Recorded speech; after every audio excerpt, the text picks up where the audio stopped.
Hello, my friends. Today, our main topic is about an approach that, when you apply it to anything you want to do, can significantly increase the probability of success. It can raise the likelihood that you'll actually complete what you set out to do, compared to the usual way of going about things. Now, before I reveal the answer, the formula, the method, the technique, or whatever you'd like to call it, let me start with an example. It's much easier to picture this through a simple example first. Let's say you want to have a plan for eating healthy. Healthy eating usually means 3 meals a day: breakfast, lunch, and dinner. Here, I want to be clear. I'm talking from the perspective of normal nutrition. Because I know some of you follow intermittent fasting or other eating patterns, and yes, I do understand those approaches, I really do. But I'm not speaking from the perspective of any specific diet camp. I'm only approaching this from a general, everyday nutrition standpoint. So, for example, if you want to eat a healthy diet, that means you'd have to stick to healthy choices for breakfast, lunch, and dinner. That's really hard, right? So, let's cut it down. Let's forget about lunch and dinner for now. Keep eating those the way you usually do. But let's make one commitment: breakfast. We'll set the goal that breakfast should be truly nutritious. So, what does a nutritious breakfast look like? Well, there are a lot of plant-based diets that emphasize seeds, grains, and oats. Personally, I think that's a great approach. You could have oatmeal with walnuts, chia seeds, almonds, pumpkin seeds, something like that. You could pair it with a banana, a slice of avocado, an orange, or an apple. Something like that, a really healthy morning. And when you try it, you'll notice that your stomach feels light, but your energy is high. Because oats and nuts contain carbohydrates, but the kind that are absorbed slowly. They're great for your health. Plus, they're full of fiber, protein, and especially healthy fats. I really believe this kind of breakfast works well for a lot of people, as long as you keep the portions reasonable and don't overdo it. Now, just to be clear, I'm not trying to advertise this diet. Don't worry, this isn't an ad. Even if it were, most of you wouldn't be able to follow through with it anyway. Honestly, the majority of people fail at keeping up a breakfast routine. I mean it, so I hope you don't think this is any kind of promotion. I didn't mention any brands or labels to push you into buying something. No, this is just me sharing a genuinely good-for-your-health option when it comes to breakfast. But here's the thing. How do you actually make it happen? Because, like I said, most people fail. Why? First, a lot of you wake up late. Second, even if you do wake up early, you're usually in that lazy, sluggish state. Do you ever feel that? You wake up early, but you just don't have the motivation. You have no energy to do anything. That's the reality for most people. Some of you are still half asleep. Some of you hit snooze and doze for a few more minutes before you can even get out of bed. And usually you don't have any energy at all, which means the plan fails. You don't have the time or the willpower to prepare a healthy breakfast. And when you don't feel like preparing it, the plan collapses right there. This is just one example. Later I'll use others, but it's an easy one to imagine. You can feel how easy it is to fail here. So now let me ask you, is there a way to make this plan of waking up early and having a healthy, nutritious breakfast actually work? How do you make it effective, sustainable, and consistent? And let me ask another question. Why does it usually fail? Here's the explanation. If you just jump in and try to copy that breakfast plan I described, chances are extremely high that you'll fail. For sure, most likely you will. Out of 10 people, I'd say at least 8 will fail. So why? The answer is actually very simple. It fails because you jumped right into it. And let me tell you, that's the truth. Anytime you jump into something immediately without preparation, it almost always leads to failure. Why is that? Because the task itself is difficult. And if someone has no experience with it, no exposure, no practice, failure is normal. Everything in life works this way. If you give a broken bicycle to someone who's never repaired one before, do you think they'll be able to fix it? No way. Hand a computer to someone who's never used one. Will they know how to operate it? Not a chance. Even if you switch phones, say you're used to one brand and then pick up a completely different brand, at first you'll fumble with it, unless you've already used both before. Those first moments, those early experiences are always awkward. That's exactly why people fail, because they jump right in without knowing what they're doing, without analyzing it, without understanding it. Failure is guaranteed. That's also why most diets fail, because people see something that sounds great and they jump in right away. Please remember this. When you see something that looks amazing and you just jump right in, failure is the usual outcome. Now, of course, there are still people who succeed, because at that point, willpower comes into play. Some people will try a second time, a third time, until they succeed. These are people with strong willpower. But honestly, there aren't that many of them. So I can say this pretty confidently. Out of 10 people, at least 8 will quit. Following a plan where you wake up early, prepare your own breakfast with nuts and fruit, and stick with it. Realistically, it's not doable for most people. The majority will fail. And I'm being completely honest with you about that. So, what should we do? Let me share with you a way. And through this way, whatever you're trying to take on, you can already start picturing success. And when you actually step into it, your chances of success will be much higher compared to the usual way of approaching things. So what is it? First, when you hear about something exciting, don't rush in. Take your time. Don't do it immediately. Jumping in right away almost always brings failure. I'm serious.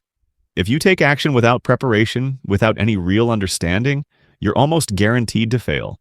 So instead of rushing in blindly and wasting your energy only to fail, stop for a moment. Pause, think it through.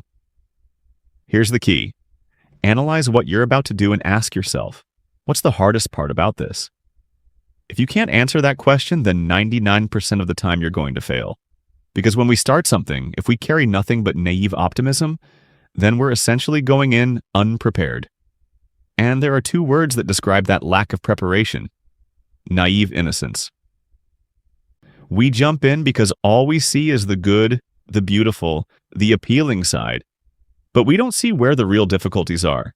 And if you can't see the problems, if you can't spot where it gets tough and messy, how could you possibly succeed? So please always ask yourself, in what I am about to do, where is the hardest part? Let's go back to the breakfast example. Say I want to wake up early and prepare those nuts. So I sit down, I reflect, I analyze, and maybe I even experiment. I allow myself to try for a few days, fully accepting that I might fail because those failures are just part of the experiment. This is different from committing fully. I'm simply testing. I try waking up early, I try preparing, and then I carefully observe where I fall short. Through this, I discover what's really difficult about this plan. From my own experience, I found 2 main difficulties. The first, waking up early with no motivation. Especially if you're not used to it. You wake up and you feel drained. You don't want to open jars, scoop out oatmeal, grab walnuts or almonds. It feels like too much work. And then there's the fruit. Washing apples, peeling avocados, slicing oranges. It's all too complicated for those first minutes of the morning, when your willpower is at its weakest. Naturally, that leads to failure. That's difficulty number 1. The second, it gets boring. Eating this kind of breakfast doesn't satisfy your taste buds the way meat or seafood or seasoned dishes do. Nuts and oats don't have strong flavors. They're mild, simple, natural. For those who've grown accustomed to these pure flavors, it can be deeply enjoyable. Almost nothing else compares, but if you're not used to it, you'll find it bland. You'll get bored quickly. That's difficulty number 2. So now we've identified the 2 biggest obstacles in this plan. But even then, don't jump in yet, because if you do, you'll still fail. Instead, solve those difficulties first, then commit fully. So, how do we tackle them? Let's start with the second problem, boredom. To get past that, I'd train myself gradually with very small amounts. I'd give myself a week to adjust. Whenever I have a free moment, I'd take out some nuts and treat them like a snack. I'd use a small kitchen scale. Let's say I weigh out 2 grams of pumpkin seeds, 2 grams of almonds. Do you know how little 2 grams is? Just a tiny pinch, just a few seeds. With such a small amount, it's very easy to eat. Then the next day, I'd go to 4 grams, then 5, then 6, little by little. Don't overeat, just keep it moderate. As for exactly how much each person should eat, I'd really encourage you to look it up on Google. Search for the nutritional values of each type of nut, add them up, and design your own portions for breakfast. Generally, I'd say under 10 grams per type of nut is pretty safe. It's not that much, so step 1. Gradually build your taste for it. Pair it with fruit. Instead of eating a whole apple, start with just one slice. Slowly after the second day, the third, the fourth. By the 7th day, you'll be used to the flavor, and at that point, you'll actually enjoy it. That's the first test passed. Now, the second difficulty, waking up early. For many people, this is even tougher because your energy and willpower are at their lowest first thing in the morning. So we solve it by making the process easier. For example, with nuts, you can prep them the night before. Measure out 10 grams of oats, 5 grams of pumpkin seeds, 5 grams of walnuts, 5 grams of almonds. Put them all into a glass container. Done. That part is ready. With fruit, you can also prepare in advance. Use food-safe storage bags or glass containers and keep them in the fridge. Here's a neat little trick. Get a container like the kind you'd use for a picnic. Place all the fruit you'll need inside, and, this is important, put a knife right in the container with them. That way in the morning, all you have to do is pull the container out of the fridge, place it on the table, and everything you need is already there. Then, grab the glass jar of nuts you prepped the night before, set it on the table too. Now everything's ready and waiting for you. You just cut the fruit as you eat, take your nuts, and you're done. So, once I figured this out, everything became really easy. And this is the point where we actually get into it, where we really do it, maintain it, and make sure we succeed with it. And I can tell you with confidence, if you follow the right process, it becomes super easy. Now, there are things that for one person might feel incredibly difficult, but for another person, they're simple. That's the truth. Which is why you need to take a moment to think about the hardest part of what you're about to do. Break it down, analyze it, and solve that part first. If you can do that, you're basically holding victory in your hand. Really? Now let me shift the story a bit. Let's say you want to start a business. If you're selling something, don't just rush straight into selling. And this is exactly what people often ask me. I want to sell something. Can you give me some advice? And I always say, please, don't do that. Think about it. A 17 or 18-year-old kid graduates from high school. Can he just jump straight into becoming a software engineer? How? No way. Jump into being an accountant? Impossible. He doesn't know a single thing yet.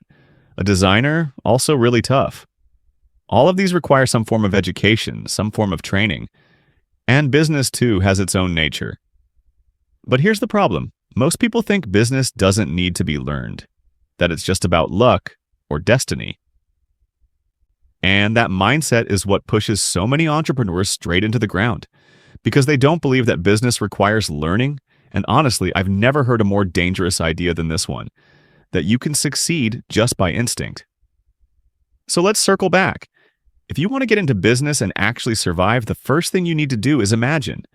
In this game, in this field, what's the hardest part? And you'll realize there are many difficult parts. The first challenge, can you actually sell? Can you sell anything? Be honest. If you don't know how to sell, write it down. I don't know how to sell. Own it. Be honest with yourself. Then you study it. You learn. Now let's narrow it down even more. Say you want to run a restaurant. The first question again, can you sell? Probably not yet. Second, is the food you cook actually good? Will people enjoy it? Can you answer that in 1 second, 2 seconds, 3 seconds? If you can't, then that's a big challenge you need to put on your list. Third, do you know how to take good photos and market your restaurant? Fourth, do you understand locations and how to pick the right spot? Fifth, do you know how to source ingredients? Cheap, high quality, profitable, but not rotten or spoiled. When you list it out, you'll see. My God, being in business means being an owner. And that means you're stepping into something incredibly tough. There's nothing easy or ordinary about it. That's why you need to analyze. In this game, what are the hardest points? Write them down, learn about them, solve them one by one. You could even go work in someone else's kitchen as a helper, just to get the experience. That's fine. Don't rush it. Because if you don't prepare yourself with the necessary skills and knowledge, you're going to invest your money, jump in, fail, and lose everything. And here's something people don't tell you. Those who lose everything don't get invited on TV for interviews. They don't go viral with millions of views. You only see the successful ones because those are the stories that get shared. But that doesn't mean there are more successful people than failures out there. Not at all. If you've lived long enough, you've seen it. People with ambition, with determination, people who try and then go bankrupt, lose everything, fail. There are so many of them. Way more than you'd expect. And the chance of someone inexperienced just jumping in and ending up broke? Honestly, it's very high. I've met so many of these people and it's frightening. Truly frightening. So that's why I say, if you want to succeed in business, you have to ask yourself, what are the hardest parts? Which things can you not answer right now? Which problems do you not yet know how to solve? Be honest. If I ask you that question and in 3 seconds you can't list them out, then you're not ready. Take a break. You're not confident enough. You're still too naive. And with that level of naivety, how could you possibly succeed? To succeed in anything, you first have to see clearly where the toughest challenges are. Because the reward is always found in solving the hard problems, not the easy ones. If everyone can do it, then where's your edge? That's why people who are truly ambitious, truly serious, they always put themselves in the mindset of being a student. They know, if you want to run a business, you need to learn how to sell. Now, maybe you don't have to sit in a classroom for it. You can learn from real life, from practice. You can walk around, observe restaurants, watch how they operate. You'll notice, this place is always packed because of its location or its reputation, or because of how they advertise on social media. If you keep paying attention, keep exposing yourself to it, you'll start to find answers. You'll learn so much. There are many ways to learn, from books, from videos, but really, a person who loves learning will find lessons everywhere. So give yourself the time to answer those hard questions. Solve them first. Then, when you finally jump in for real, you're ready to win. It's just like my earlier example about healthy eating. Sure, that example was way simpler than the one about business, but the formula is exactly the same. Before you actually start, you've got to solve the hardest parts first. That's the only way you'll succeed.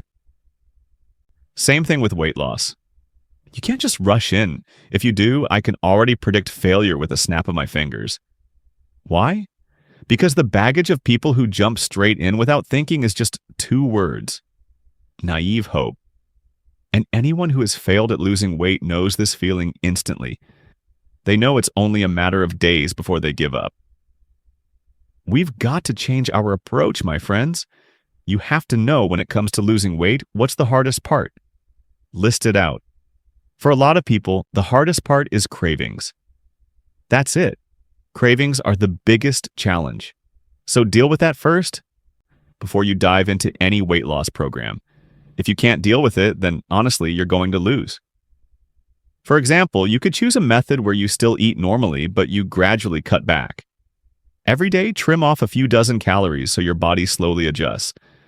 That way, you don't suddenly feel starved or deprived. That's one way. You've got to handle that challenge first. You've got to reflect on it, think it through. And then you might also use discipline or even outside accountability. Everyone has their own way. If you've got money, then your solution might involve paying someone. If you don't have money, then you find a no-cost way. Do you know why paying someone works so well for so many people? Because they realize their willpower is weak. They need encouragement. They need someone to worry about them, to keep them in check, to push them toward their goal. And because they've spent a lot of money on this person, they're more likely to succeed. But honestly, that's not always more effective than the long-term method of simply cutting your meals back gradually, little by little, until they return to a normal, healthy level. Which method you choose, it's up to you. There are so many roads that can lead to success, but you only need one. The important thing to remember is this. If you jump into something without identifying what the hardest part is in your plan, and without solving that first, forget it. You won't succeed. The 3 examples we've talked about in this episode, I hope you can see the principle behind them. And I hope you see why so many people fail. It's because they carry only 2 things with them: naive hope. All right, that's it for today. Thank you so much for listening, and I'll see you in the next episode.